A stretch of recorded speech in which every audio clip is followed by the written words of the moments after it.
Friendly Neighborhood Spider-Man. The only character that everybody loves but Batman TikTok fans where they would die before admitting that Spider-Man is the better character. In fact, he's my favorite fictional character of all time. He's just this perfect character when handled correctly. And every piece of media he shows up in, it's probably the best thing you'll ever see in your life. Cause it's Spider-Man, I mean, like, what do you want to see other than Spider-Man on the big screen or playing as Spider-Man or listening to Spider-Man songs? It's just Spider-Man. Now, if you could not tell, the perfect piece of media that I'd want to see Spider-Man is video games. I played a lot of them. In fact, my favorite video game of all time is Spider-Man PS4.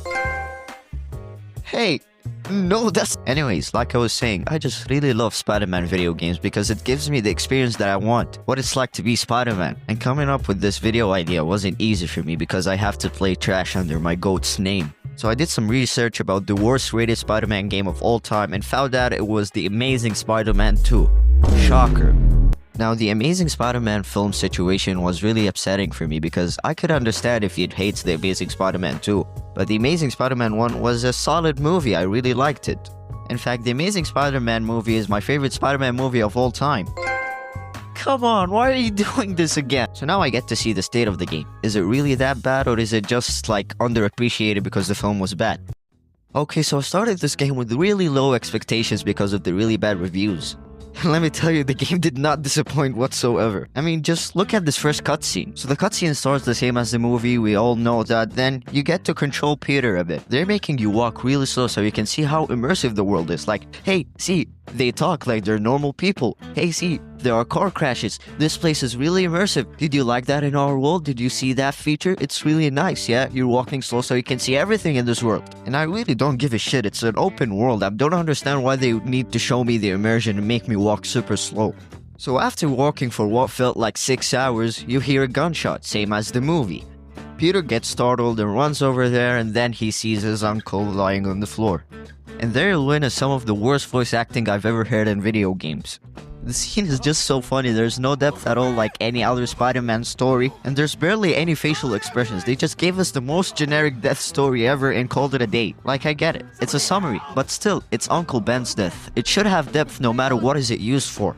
After that, you get Peter talking about how he became Spider-Man and what he's doing now, and turns out now he's still searching for the killer that killed Uncle Ben. Okay, so we're not going by the film story. I would say that's a good thing, but truly I do not understand what does the story want. There's a million things happening at once. Now, you get to start playing in Manhattan as always. The first thing that they teach you is swinging, and honestly, the concept is really good. Your right trigger acts like the right hand and your left trigger acts like the left hand. And you have to let go whenever you want to get faster or get higher. And honestly, that's really amazing. I really liked it. I've never seen it in any other Spider-Man games, not even the newer one. People may see it as a hassle because in the newer games, the Insomniac games, I'm only going to be talking about the PS4 games because I do not own a PS5 yet.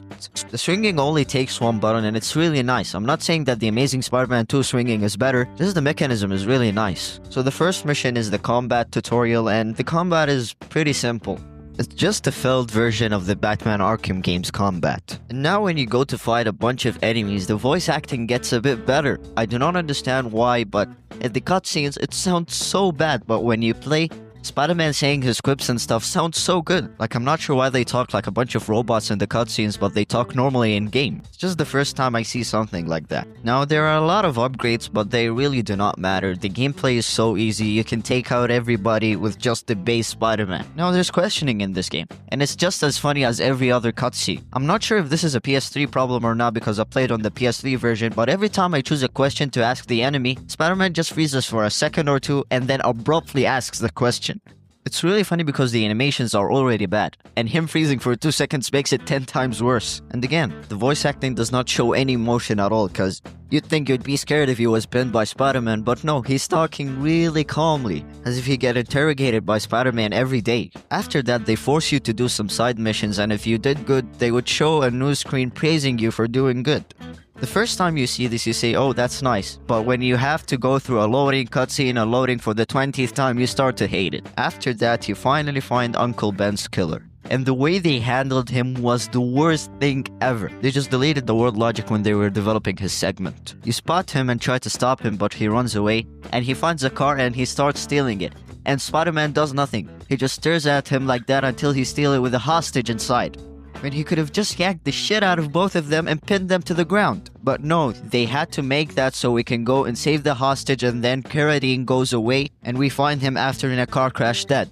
What the fuck? Like, seriously, I'm not sure what are they trying to achieve with this game or story anymore. Like, the story is everywhere, it's so bad I cannot even know what to talk about it. There's a billion things happening at once. Carnage Killer, Kingpin, you do not know what is happening. It's just a mess. Now, there are some minor details that I like going back to your house, you get on top of a metro train. That was really nice, like, I like that, but there's still a loading screen. Everything is filled with a loading screen in this game. And when getting to your room, you can replay missions by accessing the posters on your wall. The way they did that is really nice, and the fact that you can replay missions is just really good because nowadays it's really rare. Now, like every other superhero game, there is stealth missions. And with the shitty enemy AI, the stealth just becomes really bad. The enemies are so dumb. I could be facing them face to face and still silently take them down. And I could beat the shit out of an enemy next to another one, and the other enemy does not hear anything at all. He does not hear the groans, the screaming, nothing. It honestly amazes me how did people playtest this game and say, yep, that's good, come on, just publish it already. Now there's Max Dillon in the story. Again, I do not know what the story is about. Are they trying to get the film or something creative? I'm not sure. But again, the voice acting has completely killed the character. This is not Max Dillon. Max Dillon, when he saw Spider-Man in the film, he was really nervous, really anxious. He was like this little nerd that didn't know how to talk. But in the game, he's trying to be anxious and nervous, like, hey, I'm just trying my best. Look at me, I'm anxious, I'm nervous, I'm trying. There's no emotion, there's nothing. Just a whole lot of bullshit. Now, the boss fights in these games are like really easy and really repetitive. There's nothing really insane about them. And the way to heal is just so fucking dumb. You need to stop for a couple of seconds and bandage your fucking hand to heal. So it can really fuck you up at times. Like, I really don't understand what this game really wants. Like, is it trying to be different from the film? Is it trying to be the same as the film? Is it trying to be a better The Amazing Spider-Man 2? I'm really not sure.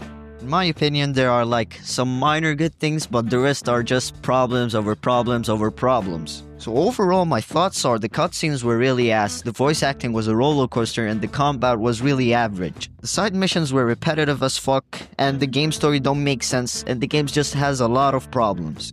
I mean, PS2 Spider-Man games were better than this game, so it really sucks that Spider-Man was getting handled by these companies that only want the money under the name. So this was my experience with The Amazing Spider-Man 2, and it was truly a bad game. Sadly, all the hate that it got was deserved. This video was painfully fun to make, so I'm probably going to be making more videos of the same topic. So I hope you enjoyed this video, and that game was so bad that I'm now going to replace Spider-Man PS4 2018 for the 10th time. Dude, just stop, it's not funny anymore. Why do you keep giving me platinum trophies? Oh, makes sense.